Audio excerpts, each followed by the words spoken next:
Hello, everyone, and welcome to the A to G show, our first version 2.0. This is remote locations for myself and Garrett. Happy to have you in. Hope you're all staying safe during this quarantine.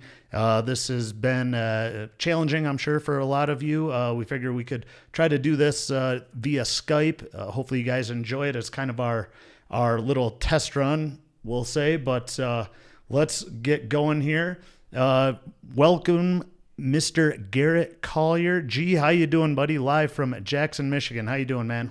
Man, what's up? It feels like it has been way longer than it has since we did this last. I noticed that I have long hair still in the intro. That needs to be fixed soon. Oh, right on, buddy. You staying safe out there? Yeah, trying our best. We were in Nashville and everything went down, so we're back up here now, able to find work here, which was important. So, yeah, here we are, hanging out, hanging in. Cool, man. What you had to move up back from Nashville? What you been doing up in Jackson? How's the weather been over there?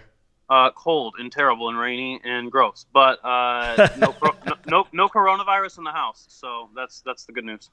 Awesome. And welcome, everyone. Thanks for joining in. We're going to try to start doing this at least once or twice a week, probably. Don't you think, G?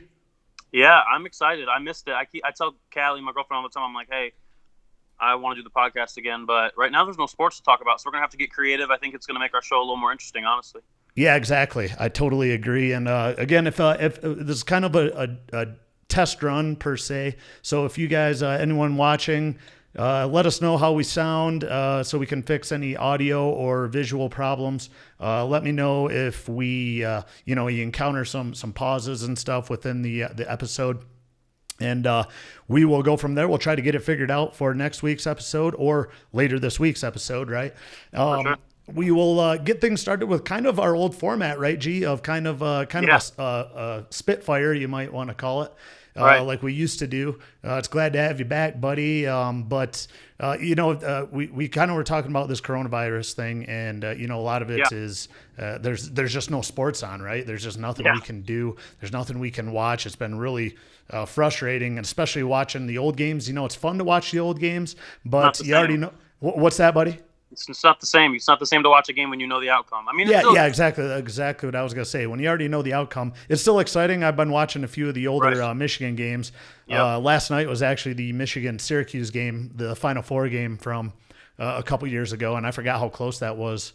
That game was until the end, so that was pretty cool. Anything? I noticed you've been doing some live shows too, G, via your music and stuff. Anything? You got anything planned coming up for that? Nothing's really scheduled too much. We got invited by a cool company called 1887 Media to go to Leslie and do the live stream that me and Callie did first, and then I did a live one the other night. I think I'm going to do one tomorrow with Cal again, just because we miss it. I'm going to see some friends to play some music tomorrow, so we'll probably live stream some of that just for fun. It stinks not being able to go out and play our live shows. We had so much fun stuff lined up over the next couple of months leading into the beginning of summer. That's usually when we're winding up, getting ready to play some big shows, and now all of that is in jeopardy, which kind of stinks. Yeah, true that, man. Well, good luck. Enjoy. I know a lot of people have been enjoying watching some of those live shows. You can only do what you can do, right? So right, yeah, right.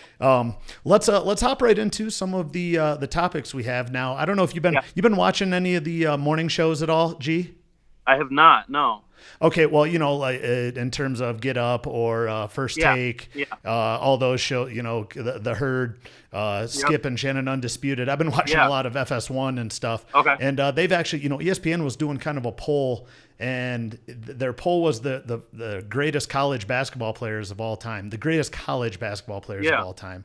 Now, their Final Four was just ludicrous. They had Michael Jordan. They had Shaquille O'Neal in there, of all people. And I think a lot of the times, you being of the younger generation, maybe you can shed some light on this, because a lot of times when they have polls like that, it's more like what they did in the NBA and stuff, what they ended up doing, later on in their careers. In terms of college, what do you think, in your opinion, one, why do you think it is that a lot of people, I'll say millennials or Gen Zers, why do you think it is that they really they kind of, one, they probably didn't watch a lot of these players in college because they were too young, right? Obviously. And they only remember them from the pros. So obviously a lot of these players must have had great careers in college if they were so good in the pros. And two, in your opinion, give me your final four for, let's say the best college basketball players of all time. Okay, cool. So I think it's very easy to take that question, and you can take it two ways. You can say who had the best college career and who are the best basketball players who played in college. Because what it seems like those polls do is it removes your LeBron James, your Kobe Bryant, your Kevin Garnett's, the guys who didn't play in college, and starts listing the best players that are left, which I think is a silly way to go about it. Yep. I think the best way to actually try to name your top four, there's two different routes. You can say who had the best season and who had the best college career, because now there's so many one and dones, two and done guys.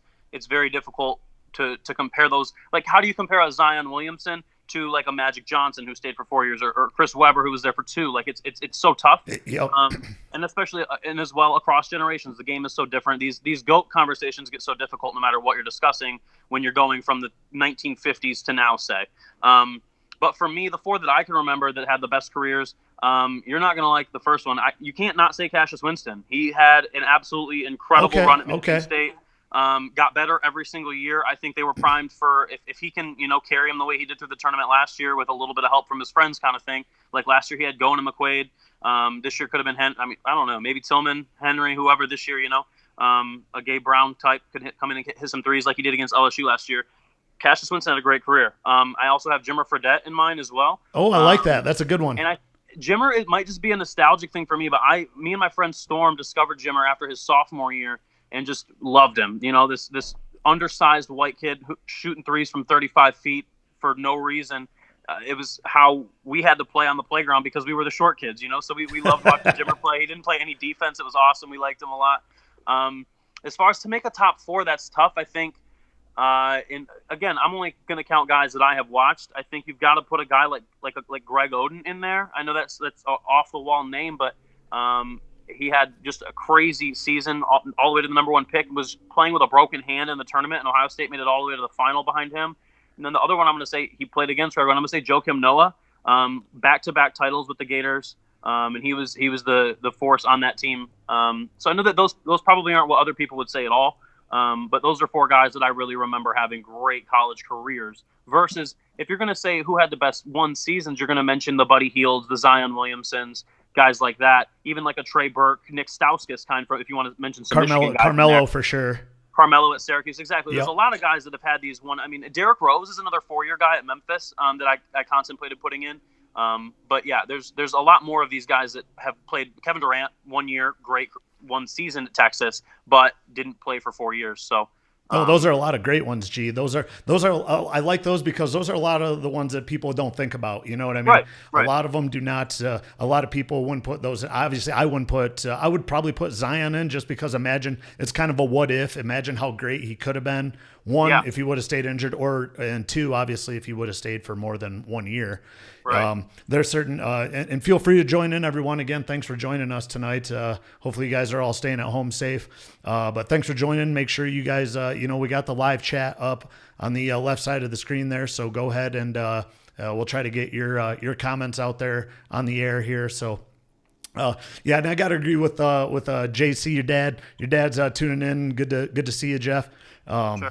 He mentioned obviously Kareem Abdul-Jabbar was probably not my number one, simply for the fact is he stayed back then you couldn't play as a freshman.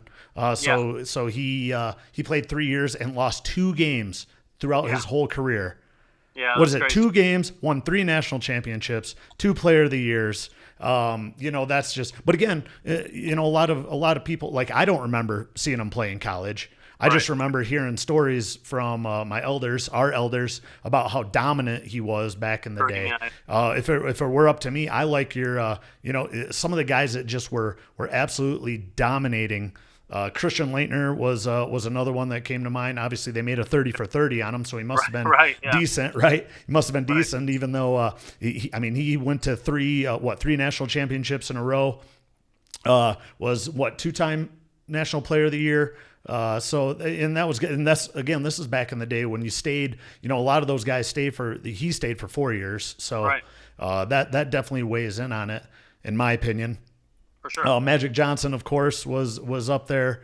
But all these guys got kind of hosed when it came to the ESPN Final Four. I can't believe they put Shaquille O'Neal in there. I mean, he never even made it past the Sweet 16. I don't know anything about Shaq's college career, if I'm completely honest. Another dude that just popped into my head, I didn't even consider him prior to right now. But what about like a Kemba Walker? He played on a Final Four UConn team his freshman year and then single-handedly led them. They were barely going to make the tournament. He led them through that Big East tourney his senior year. If you remember, they won 5 games in 5 days. He hit the step back against Pitt to win it, and then he led them, and they won the national title. They beat Butler in the championship game when they were like a 6th seed or something like that. I don't remember. I haven't researched it at all because I didn't think about him until right now. But yeah, Kemba Walker is somebody who I think gets slept on. He's 5'11", and he just balled out for 4 years at UConn. I mean, he was a key contributor on that Final Four team. Yeah, and I really think you really got to put that in too. So you really have to consider, some of the underdogs, right? A lot of the guys that don't get all the press and the notoriety simply because a lot of their teams that they played on weren't just dominating. Loaded. Yeah. I really do think though, when it comes to the best, your top 4 of the best college basketball players of all time, it really does. Your team obviously has to be good, right? You gotta. I would assume, and maybe you disagree, G, but I would assume that you need to at least have won one national title with your team. Maybe not won a title, but maybe been to at least 1 or 2 Final Fours. Yeah, I mean, it's tough to say a guy that never. I mean, because you got to consider a Steph Curry with Davidson. They only made it to that one Sweet 16, but he had a phenomenal career because he played. Boy, he was exciting to watch. Exactly. And if you remember, he was all the talk that whole tournament, despite the fact that they got bounced in the Sweet 16. So, but yeah, I think for the most part, you have to play. It's just like the NFL MVP. You can't play on an 0-16 or 1-15 team and win an NFL MVP. It's just not how it works. Yep, and then of course your stats kind of look jaded too, because if you are on a, we'll call them the Matt Stafford trash stats, right? That's like A-Rod on the Texas Rangers when they were terrible and he won MVP. Yeah. Yep, totally agree. All right, well, good stuff, buddy. But yeah, I really enjoyed a lot of those. A lot of those are names that I haven't heard in a while. So yeah, for sure. JC chiming in as usual. He's got Kareem Leitner, Patrick Ewing, and David Robinson, the Admiral. I like it. That's pretty. See, this keeps happening. I don't know if our viewers have been following the 3 of us, you, my dad, and I, on Twitter, but we've been posting a lot of these lists. In my dad and I's lists, you can just tell that there's a generation gap. Like you can tell that he's my father when I've maybe watched one of the 5 or 6 guys he names play. So it's interesting to see. Like, it's fun for me to go back and then watch the videos of the guys that you're in the middle, so we're all mentioning these different generations of names. So it's kind of fun to go back and watch the guys that you guys are talking about and learn more about the game for sure. And it's funny you mention that, because what I do have is what I would like to see is your dad actually will be able to join in future episodes, and we can get basically 3 people on here during Skype. So that might get rowdy. I don't know about that. Yeah. Well, what I would 2 Michigan against your dad Sparty over there. So that's true. There was some up on him a little bit. What I really wanted to do was we'll have to bring up some of those old Twitter battles that we've had earlier this year. Some of them were just fantastic, right? Definitely. I mean, talk about G stirring up some turmoil online as usual. I spent about a month there just really irking every Michigan State fan on my feed, and it wasn't complete. I mean, it's a little bit intentional, but it wasn't completely intentional. Well, yeah, and I think it's fun. I think it's great, but boy, it's incredible how we stick to our Wolverines and they stick to their Sparty, isn't it? Hey, that's what makes it, and to me that's what makes it a good rivalry. I agree. Talking a little bit of junk, taking your bragging rights too far, and staying loyal to your team. That's how it works. I mean, like I just put Cassius Winston in my top 4 college basketball players of all time. I clearly am willing to be unbiased. I think he had an incredible career. I think Michigan State for the better part of the decade had us in football, but now that it's our turn, it's going to be our turn, dang it, Yeah, that's right. I did like your dad's list that he sent out on Twitter of your most liked Sparties. That was pretty solid. And to be honest with you, and I mentioned this, I was talking to your dad when they were making that Final Four run last year. Yeah, I believe it. Yeah, last year, and I said, you know what? This is one of the least hated Michigan State teams that I've ever. The only guy I didn't like on the team was Matt McQuaid. And same here, yeah, it was good. Probably because he dominated us like 2 games, right? And he dunked on everybody out of nowhere in the tournament. It just made me mad. Yeah, absolutely. So I totally agree. And Cassius Winston would have been in my players that I liked, especially how he handled, kind of the tragedy that happened this year. Exactly. Yeah. So yeah, that was pretty solid. So let's move on to the next topic. That was great, buddy. Sure. Welcome to the A to G Show 2.0. We got remote locations. We got live from Castle Rock, Colorado, live from Jackson, Michigan. How is everyone tonight? I know it's what is it, about 9:15 out there on the East Coast. It's it's still sunlight out here, so it's pretty solid. So weird. I love it. Oh, and welcome.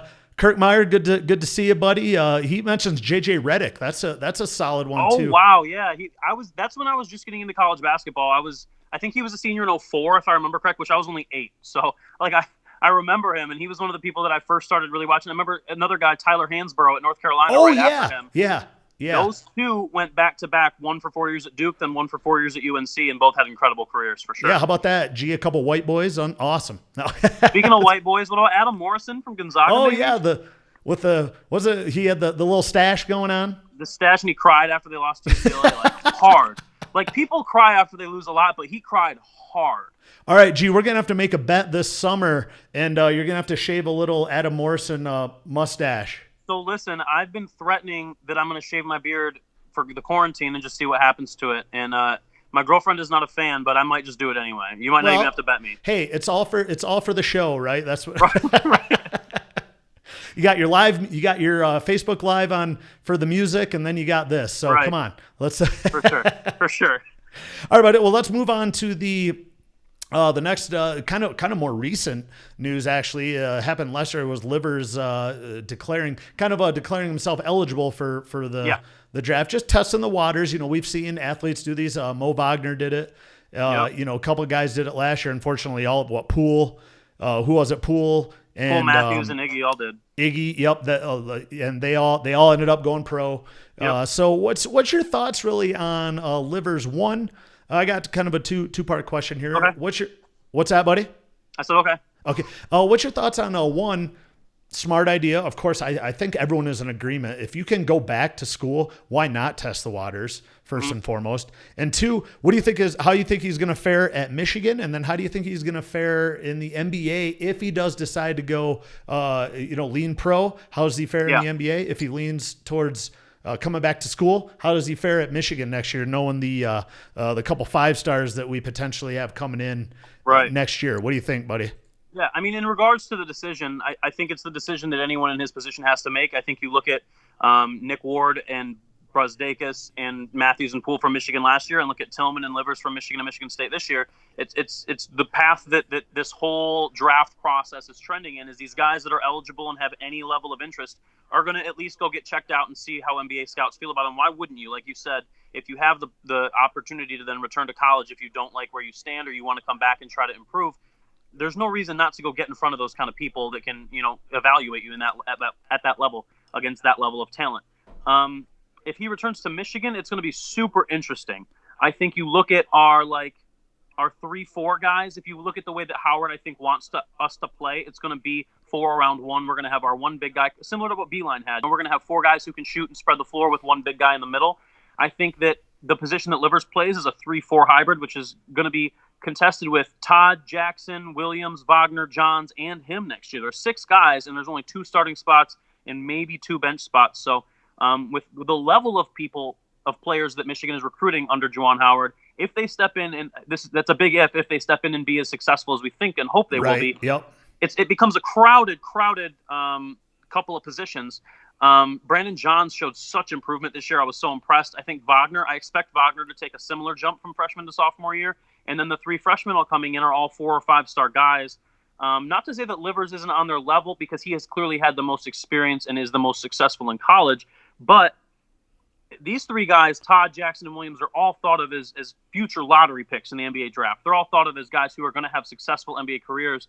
Whereas Livers, I don't really feel like is thought about like that. So I think it's crowded if he comes back to Michigan.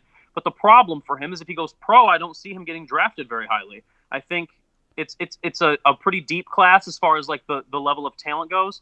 And I don't see him getting picked in the first round.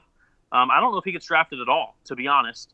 There might be 60 better players coming out than Isaiah Livers. He's injury prone as far as NBA scouts are concerned. Yep. Yeah, that's a big one. He couldn't get over that injury this year. That's a big one. He couldn't get over it. As the year went on, he continued to deal with it, and his minutes were lower the second half of the season than they were the first, even in the games he played in.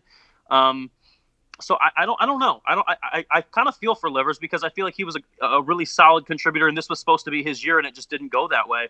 Um, I don't know. If I'm Isaiah Livers, I think I'm just going to listen to what the scouts say. If they're adamant that someone is going to draft you, I think he's got to go pro, because coming back to Michigan, I don't know that he's going to look any better, especially if halfway through next year a freshman is starting over him. Yeah, that's going to be a big one. That's a good point, because what if he does come back and say, you know what, I'm going to try to improve my draft stock, and then all of a sudden he gets bumped by a freshman. Now Zach French has a good question. Good to see you, buddy. If he does return, you think someone transfers? If he returns, then yes, someone transfers. I think Johns could be the guy to go. That was my pick too. And I don't want to see Johns go. I think that he got so much better. He plays in my opinion, he plays way better defense than Isaiah Livers. And with freshmen coming in, the way high school and AAU basketball is played right now, their defense is automatically a question mark. Until they prove themselves at the college level to play defense, they're a question mark on the defensive end of the court. So I would like to see the experienced guys, Wagner, Johns, and Livers, all stay, but I also don't see one of these guys who's a 5-star recruit leaving after 1 year. So it would be super interesting if he came back. I think he starts the year. If he comes back, I think he begins the year as a starter. I just don't know if that lasts through the entire season, and I don't know if that's a good look for him as an NBA prospect. Yeah, that's exactly right. JC coming in hot, saying if Livers stays in college and transfers to state. How about that? I mean, I'll root. Well, we've seen that happen before. Spike Albright, one of my favorite Michigan players ever, transferred to Purdue. Yep. And then little Dockich, who I was not a big fan of, but he went to Ohio State. And I'm glad he went to Ohio State. He sucked anyway, so. I rooted for both of them at their new school, but at the same time, like I still don't want them to. If they're going to hit the game winner, I hope they miss. You know, if they're the one taking the game winner, I don't want them to make it.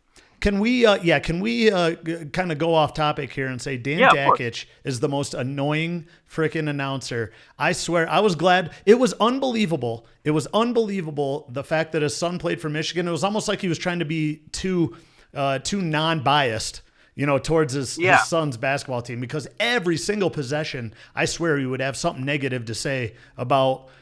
He did like Z's hook shot. He did like Xavier's hook shot. But other than that, it was unbelievable. I couldn't take him anymore. He ruins games for me. The other thing that Dockich does is he either is too hard on everyone, or he overpraises one guy in the game, and he'll say that he's got the best blank in the country. And I'm like, I can name 5 people right now that do that better than him. What are you talking about? And of course, of course they have to do that, right? Obviously, they're broadcasting a certain game, so that's understandable. But anyway, good take on Livers. Josh Kirkmeyer says chances Michigan turns into the new Kentucky with Jawan's style of recruiting. A lot of these guys, he is recruiting and is in the running for a lot of 5 stars for 2020 or for 2021, 2022. Yep. A lot of these guys are saying, little Bronny and D Wade's son, have already expressed interest in it.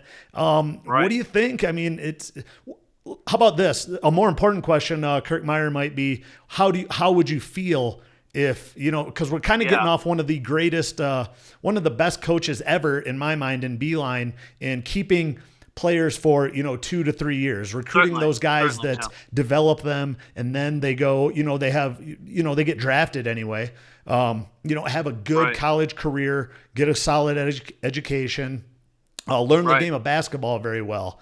Now, what would you say? And I loved it.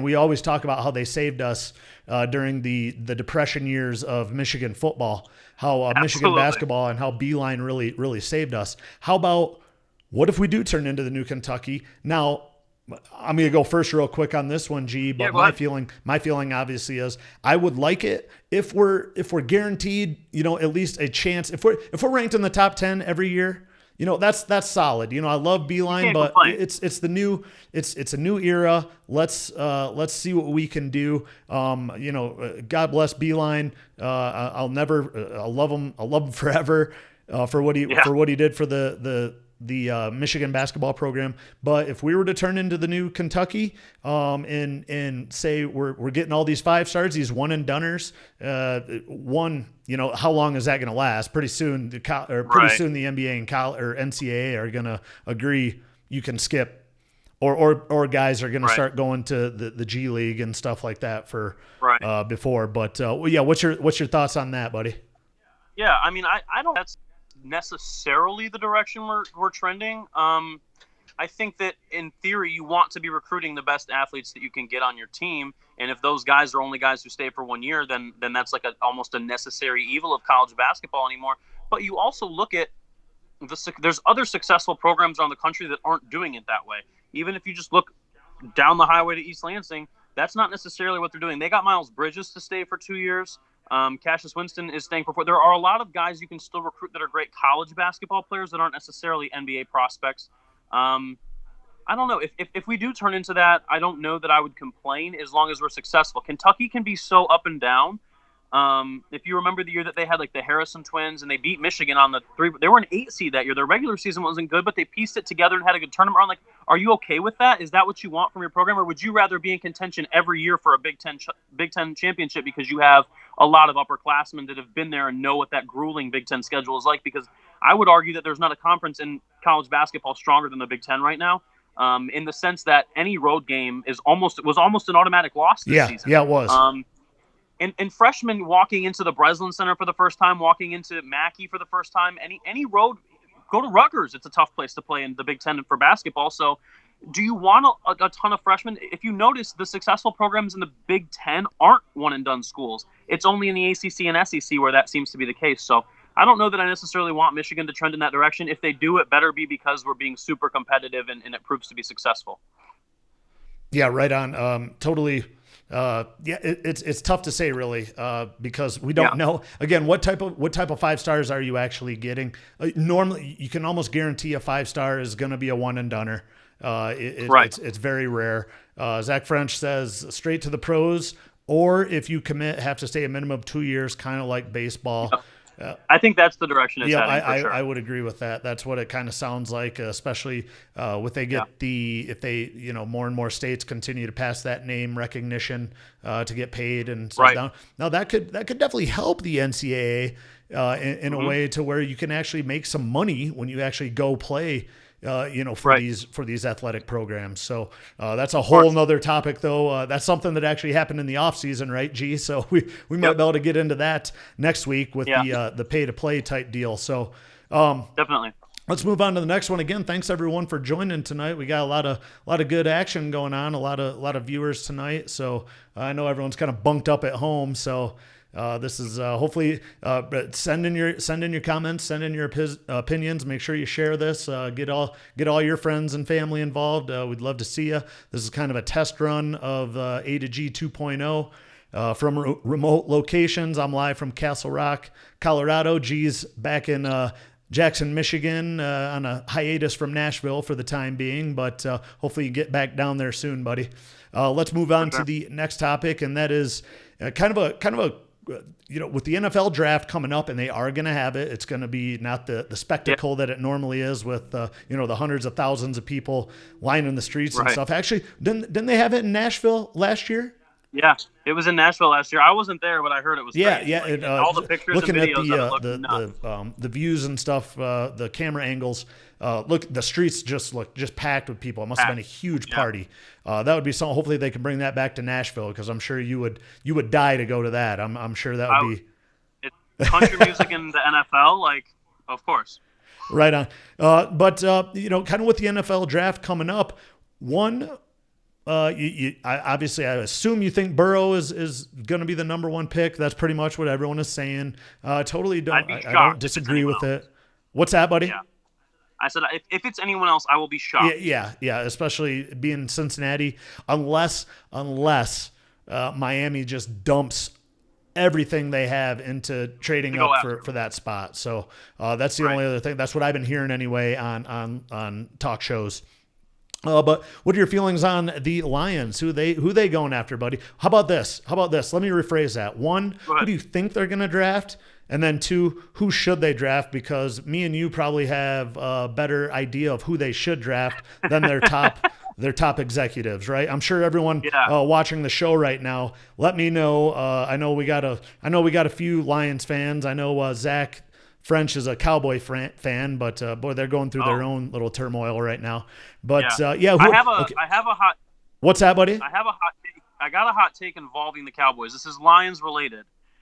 everybody wants to know what we're going to do with Matt Stafford and what our quarterback situation is. So, like, there's talk that maybe we take Tua at 3. I don't think that's likely. But what I think the Lions should do quarterback-wise, speaking of Dallas, is the Cowboys just tagged Dak. He's not going to stay in Dallas beyond this year. I think the Lions let Stafford walk after this year and pick up Dak Prescott. That's my hot take. Wow. It's not likely, obviously, to happen, but I would love it. I think Dak is hugely undervalued in Dallas. I think he does a great job managing football games, which is what your job is in the NFL for the most part, unless you're a Mahomes, or a Lamar Jackson. You just need to be a game manager. I think that's what the Lions need to get in there and then be able to build around him. So that's my hot take, far out prediction. But as far as the draft goes, if Chase Young is there and you don't take him, I will never watch another Detroit Lions football game in my life. If he's there, you have to take him. But the odds that he's there aren't very good. That would require Miami to trade up to 2 and get Tua probably.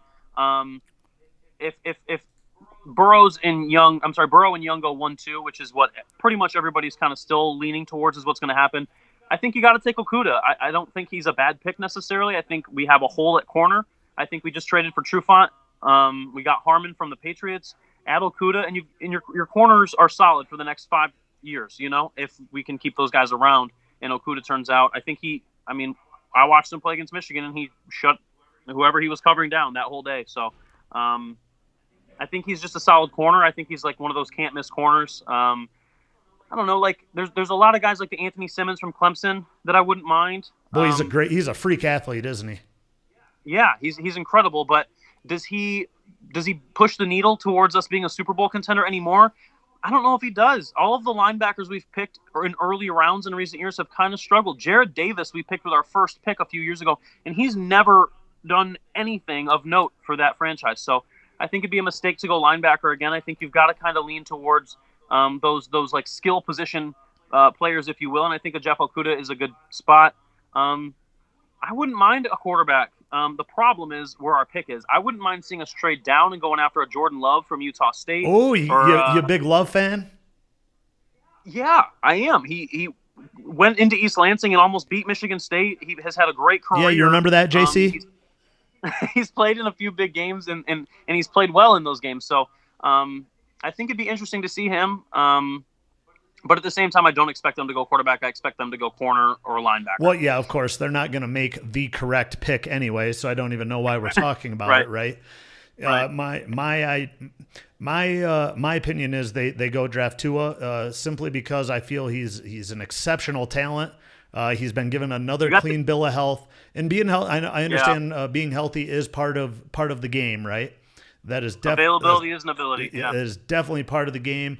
In fact, remember it was a question we had last season on the Age of G show, who was going to be your number one disappointment, and I had Tua for last year, and everyone laughed at me. Everyone laughed at me, but he got injured, and look at Alabama didn't make the BCS the playoff. The BCS. Dating myself a little bit there, but you got Tua goes down. Alabama, not an Alabama type season.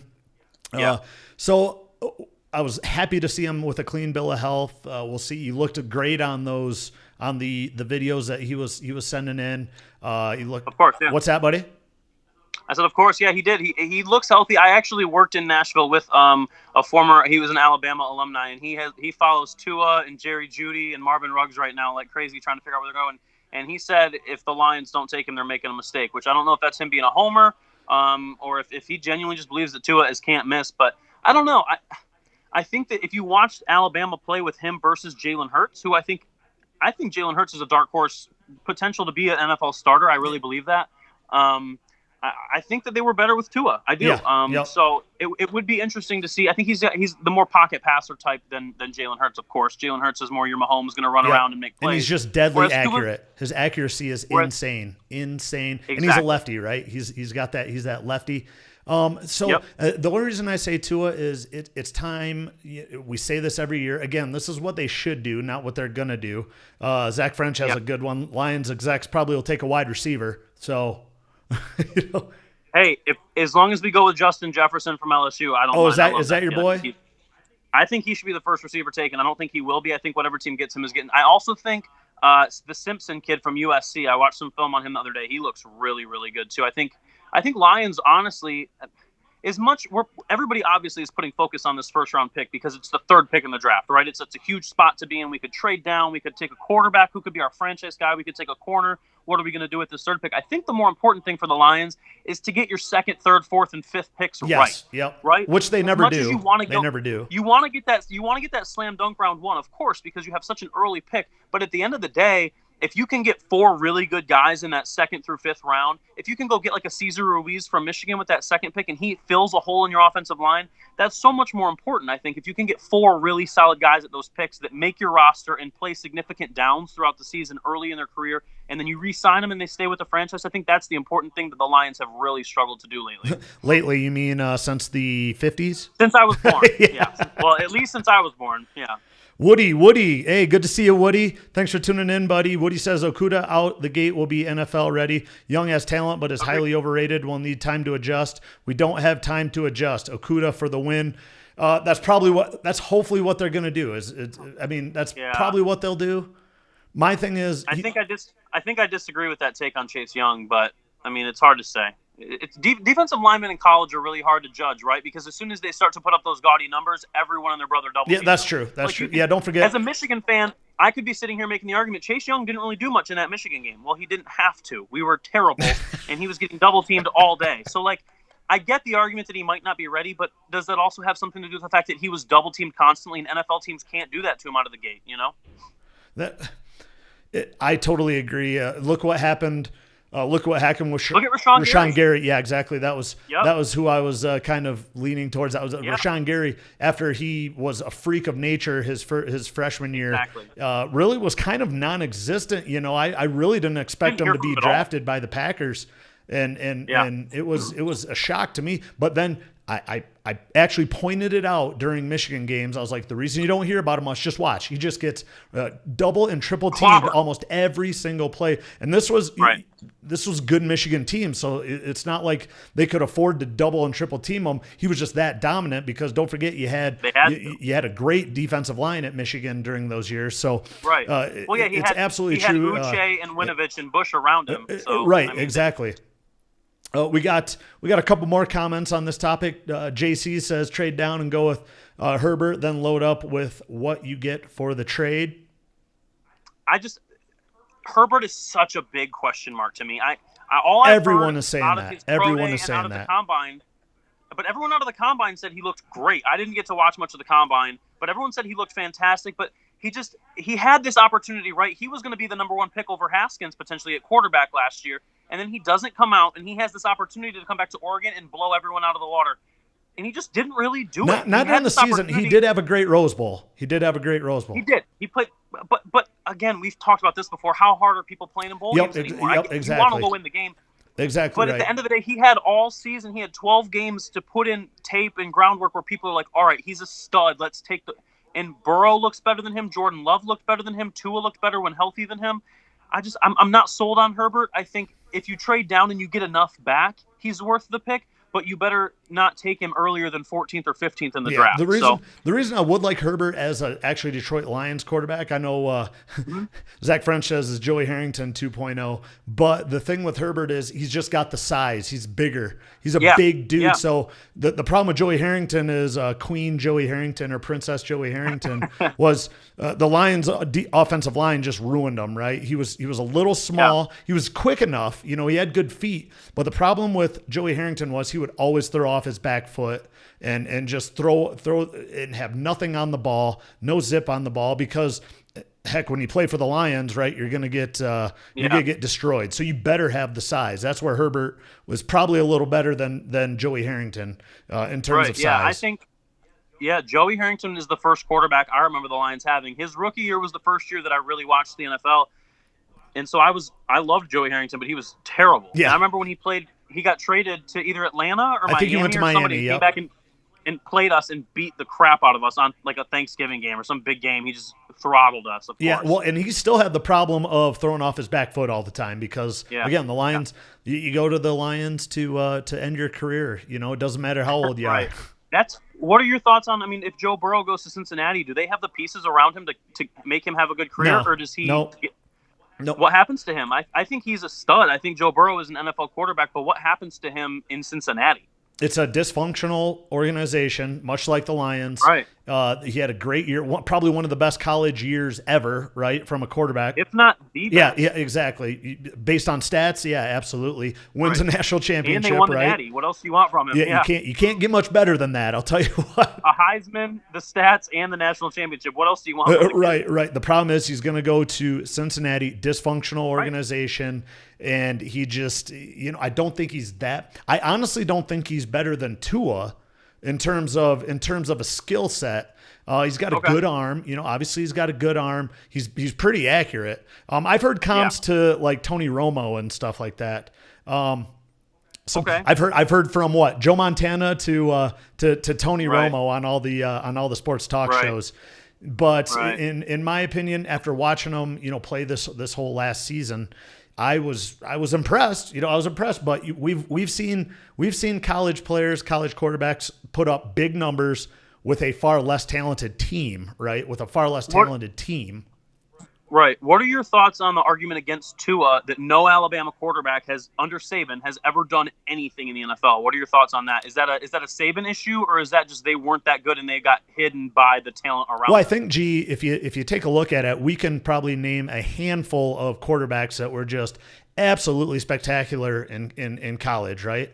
Maybe Saban gets these quarterbacks when maybe they're at their ceiling, right? Maybe he doesn't develop the quarterback. The quarterback is already there, right? You're getting these 5-star quarterbacks that are already, maybe they've hit their ceiling already. That's a lot. That's what you can't really say that with defensive players that come from the SEC. But in terms of Saban, I just think that he gets these quarterbacks and they're already at their peak, which is fantastic in college.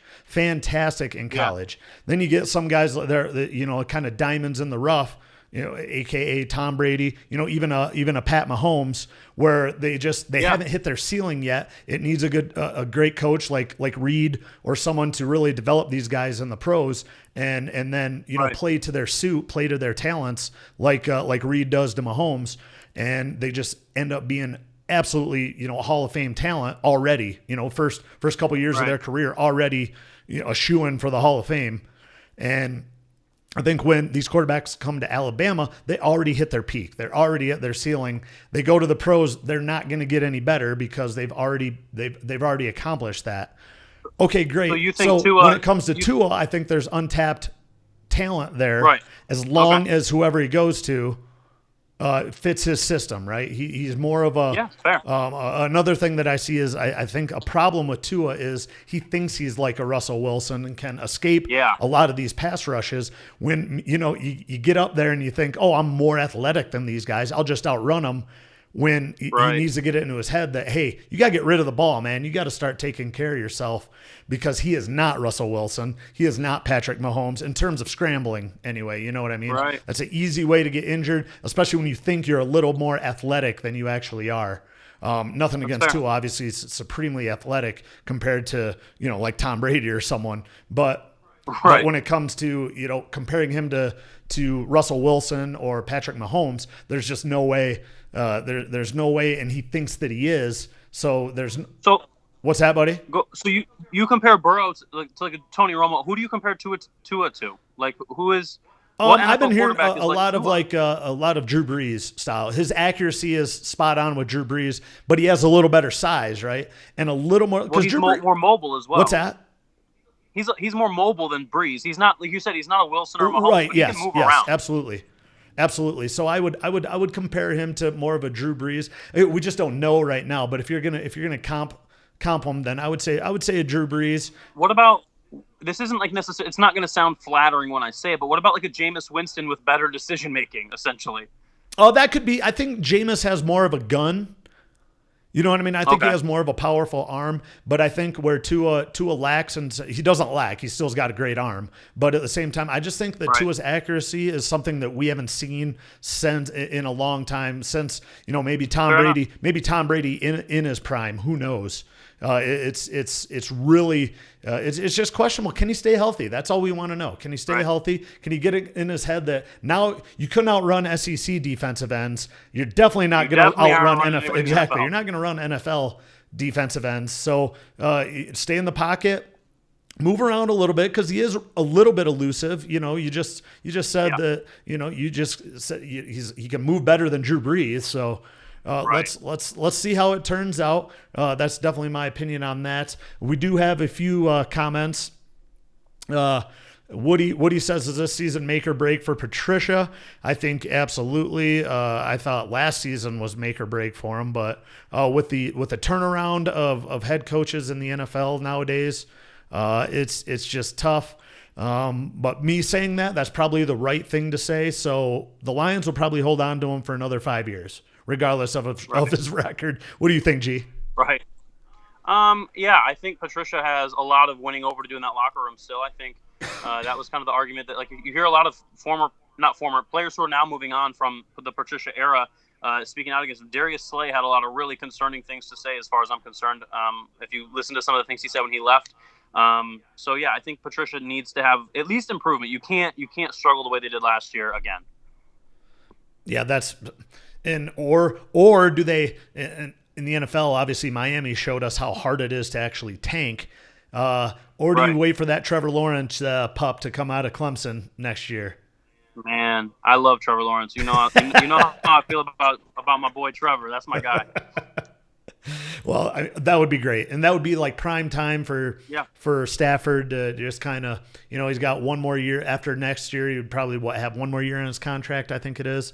I don't know, Woody, you might know that, but I'm not sure how many years he has left on his contract, but that would be perfect. So, Trevor Lawrence, sit that crucial first year of your career, especially because Stafford's no joke. He's still a solid. Look at the offense if you look at the way our offense played when Stafford was in the game last year, our offense was not the problem. That's correct. That's correct. When Driscoll and Blau were playing our offense, but when Stafford played, our offense put up yards and points every week. Yeah, I don't think anyone would disagree with that. It seems to, I was, which was crazy because Patricia was supposed to be a defensive guy, right? So, and then our defense was just absolutely atrocious. So it's hard to say, but yeah, Stafford's a solid tier 2 quarterback in the league. So there's no shame in sitting behind him for a year. Of course, this is all hearsay. We don't know yet. Hell, we might not even have an NFL season for at least start on time, right? Which hopefully it does. Zach French says, does Trevor Lawrence sit this year out and prepare for the draft or play? Ooh, that's a good question. He'll play. I like the little nod there, G. Were you disgusted by that question or what? He's playing football. You gonna bet the Adam Morrison stash that he plays? Absolutely, yeah. That can be the bet. I'll get the Adam Morrison mustache if Trevor Lawrence sits out. Well, I mean, again, we got a long time to go before then, but we might have to. Yeah, who knows if we'll have a college football season? Yeah, that's true. That's true. Yeah, hopefully we're on the downside of everything that's going on at that point. So we only have we only got 10 minutes left. Great episode, guys. Thanks everyone for tuning in. Adam Amble live from Castle Rock, Colorado. G Collier live from Jackson, Michigan. This is A to G 2.0. Thanks again for leaving all your comments and everything, people. Really appreciate you tuning in the home quarantine era of our lives. Quite crazy. But on that note, G, what have you been missing the most? What have you been missing the most about besides, let's say, what sporting event? We'll break this down. What sporting event have you really missed during this quarantine? I mean, the obvious pick is March Madness, right? Like, this weekend was going to be the Final Four. But I don't think that Michigan was going to fare very well. I think they might have made the Sweet 16 if they were lucky. So I'm going to say it's something that hasn't happened yet, but the Masters would be right around the corner right now. I'm itching for golf in real life. Like, I want to go play golf. But I'm definitely going to miss the Masters this year. I missed the Players Championship, would have just been done, I believe, last week or the week before. So yeah, definitely missing some golf right now. But of course, I'm. Hey, G, on that, sorry to interrupt, buddy. Are golf courses closed in Michigan? Are they? In Michigan, they are. Okay. Yeah. Well, you have to take a road trip out to Colorado, buddy. They're wide open here, so. Awesome. I'll throw a mask on, get in the car, and I'll see you in a day. I got a spare room here, so. Perfect. Anyway, sorry, buddy. Go on. What other events? I figured the Masters was going to be your number one, but even though it has the Masters for me. the Masters is set for which weekend is the Masters normally? It's either the second or third weekend in April. Okay. I don't know. I'm not that diehard that I know which weekend. It's in mid-April. Okay, so it's coming up soon here then. Exactly. Yeah, it would definitely be right around the corner. I'm gonna miss Jim Nance saying hello, friends. Oh, yeah. On a Sunday when Tiger listen to the with birds Tiger chirp. in contention, that would have been. And I think this is going to be something that I don't know if it's really been talked about yet, but like Tiger is not too far off Jack Nicklaus now for the most majors of all time. And like if they all get canceled this year, how does that impact his ability to get to Jack's number? Would he have won one or two this year? Who knows? You know? Yeah, that's tough to say. A couple other comments from the viewers. Again, thanks for tuning in, folks. Kirk Meyer. College football season with no fans or no college football season? I think no college football. I would hate to see it with no fans. That's the whole point of college sports, right? Right. Yeah. I don't know about college football. An empty big house does not look like the big house. You know. There's no way. That's why kids would go to college besides the free education, right? But. Unless it's there's no way. I think they would have to cancel college football season. I really do. It's going to be interesting. Yeah, it would be. Woody, do more shows. I've already seen Tiger King, so I need this. Oh my gosh, is that insane or what? We'll get into that here in a couple seconds here, Woody. Have you seen it, G? I have. Oh my goodness. I made Pops watch it. He had I don't know if he'd even heard of it or not, but we tried to explain the premise. We're like, you just gotta watch it. It is unbelievable that those are real people. Every 10 to 15 minutes, I repeated, what is happening? Is this real? I was like, this has to be staged, right? And then I looked up like some of the YouTube videos, and they were real. No, every 10 minutes, I was like, all right, this is the craziest thing that's going to happen in this documentary. And then 10 minutes later, something even crazier would happen. And that just kept happening for 7 episodes. And then they bring in like a new character. I'd be like, who is this? Who is this monster? Right. Who's this alien? Oh, goodness. Anyway, Zach French, Indy 500 for Ed. Oh, thanks, buddy. Appreciate that. Yeah, that's going to be, that's definitely not going to happen. Even though it is outdoors, hopefully some of the temperatures start rising and it can reduce it a little bit based on what some of the experts are saying. JC says just joined a group sending letters to the governor to get the golf courses open. Yes, sir. I mean, is it even good enough weather can over social there distance in golf? Is it good enough weather over there, G, to golf? No, it's a little chill. It's a little chill. All right. I'm sure you guys would probably still be out there though. We would. Both of us would be out there in full winter. Yep, there you go. You got that little portable space heater, right, that you can put in the golf cart there. Right. Put one of those like early 2000s kerosene heaters on the back of the golf cart. Yeah, perfect. Absolutely. Those always scared the crap out of me, by the way. What did? The kerosene heaters, like, were those safe? Do we know? Well, I'm assuming you're not supposed to stand right up to it and inhale all the fumes, buddy. But I mean, come on. I think that's what happened to me. Oh, goodness. Let's see what else we got. Zach French, I never knew owning exotic pets was so popular. That's a good point, buddy. I didn't either. Remember what's her face? What was her face? She's like, we have a tiger exotic pets epidemic going on in this country. I'm like, what? Yeah, I honestly, other than the fact that Carol Baskins killed her husband, my number one takeaway from that series was that I want a tiger, though. I'm not. Oh yeah. Lie. Yeah, they look pretty awesome, don't they? I like the Black Panthers and stuff. Those ones look so cool. Oh, that is fantastic. Kurt Meyer says, I still don't understand why you don't have NASCAR with no fans. Actually, NASCAR's been doing something really sweet. I'm sure you guys have seen some of the iRacing. It's so real nowadays that it's unbelievable. And Fox has been airing it on Sundays. A lot of the regulars are driving in it, so it's actually pretty cool. If you tune into it, it's actually it's legit. It's like a real race, except for there's fans in the stands. Obviously, it's all CI, but right. But in terms of ratings, I'd like to see exactly what ratings are actually getting. Can you gamble on that? Yeah, it sounds like a lot. What's that, buddy? I say, can you gamble on it? Because there's nothing to gamble on other than horse racing right now. Did they not have a horse race this last weekend? No, that's what I'm saying. The only thing that you can gamble on right now is horse racing, but I'm asking if you can gamble on the NASCAR. That'd be interesting. Yeah. Yeah, that's a good point. So, so back to the, sorry, thanks everyone for tuning in, but for other events that you're really missing, the NCAA had to really take the cake. Love Right. the Masters is going to be brutal.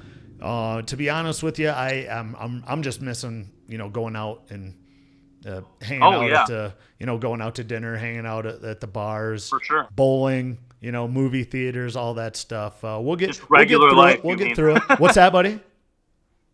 I said just like living your regular life. Yeah, I'm pretty sure everyone is.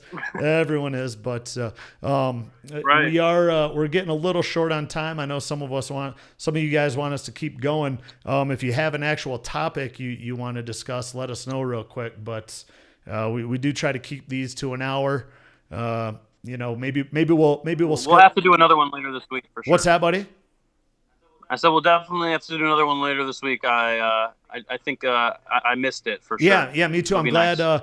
Let us know again how the quality is. I assume everyone can hear us well. I haven't heard any negative comments on. Let us know how the quality is and stuff. We'll continue to keep rolling with the Skype seems to be working out really well. What I would like to start doing though is I got a little. Actually, I'll bring it up right now. It's basically like a triple, kind of a triple cubed backdrop to where we'll have myself, G, and then a remote guest, basically a special guest, we'll say, that you can call in. Again, if you look underneath right here, if you want to join the conversation, get yourself Skype. Make sure you have a decent camera, decent connection, and my username is aamble12. Is that how you found me, G, or did you remember how you actually found me? I don't remember. Okay, just let me know. Shoot me a text or something, and I'll get you all the information. Just search for me on Skype. I'll get you into the contacts, and maybe later this week, G, we'll have another show, and maybe we'll have your dad on first and foremost. I think that would be definitely. That would be. Got to get him in here. What's that, buddy? I said definitely got to get him in here. We got to debunk some of these Spartan theories he seems to have. Yeah, maybe what we can do is, and I don't know how many of you follow us on Twitter, but there was a great conversation. One was what was it? JC keeps coming back to us about how Harbaugh is garbage and how D'Antonio is the second coming of Jesus. Man. So once D'Antonio left, and then MSU's new hire, right? Their new head coach, which we can definitely go over. We'll discuss that with him for sure. I think that would be really fun to get those up, and I'll try to set up something to where we can see kind of the post on screen. I have another backdrop basically we can do to where everyone live can see exactly what the texts were saying. Or not the text, the post on Twitter. So if you guys, have any other ideas or anything, feel free to email me. Email G. I know a lot of viewers are on your side too, there, G. So make sure to just Facebook message us if you want to hear a topic or want to discuss it. And then if you'd like to be on the show, maybe shoot me your Skype username and we can go from there. Okay. It's about time to leave. Mr. Josh Kirkmeyer just ruined the show as he stated, long live John Navarre. So I see what he said. So sorry, everyone. Thanks. Make sure Oh, no. Thanks. Kirkmeyer, you can, you're no longer allowed to watch. Sorry, buddy. Just kidding, buddy. Thanks for tuning in, everyone. I would like to send out a special thanks to a lot of the healthcare workers, my mom, my sister, my brother-in-law, both my sisters actually.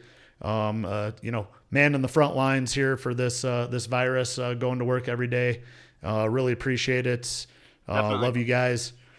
G, anything else to add, buddy? No, I mean, just second what you just said. That's definitely the people we need to be appreciative of and thanking right now. But definitely also appreciate everybody who tuned in. This has been fun. I missed it. Yeah, absolutely, guys. Thank you as well. Thanks all the viewers. It turned out really well just for a test run, didn't it, G? Yeah, absolutely. All right, guys. Well, have a great night. Stay safe out there. We'll schedule another episode. Who knows? Maybe Thursday night or something. What do you think, G? Maybe Thursday, Yeah, Friday. for me. You know, I know a lot of you guys just want something to watch, right? So, Right. all right, well, stay safe out there. G, have a good one, buddy. Yeah, you too, brother. Thanks. All right, Adam Amble, Garrett Collier signing off on the A to G Show 2.0. Thanks again, everyone, for watching. We'll see you soon.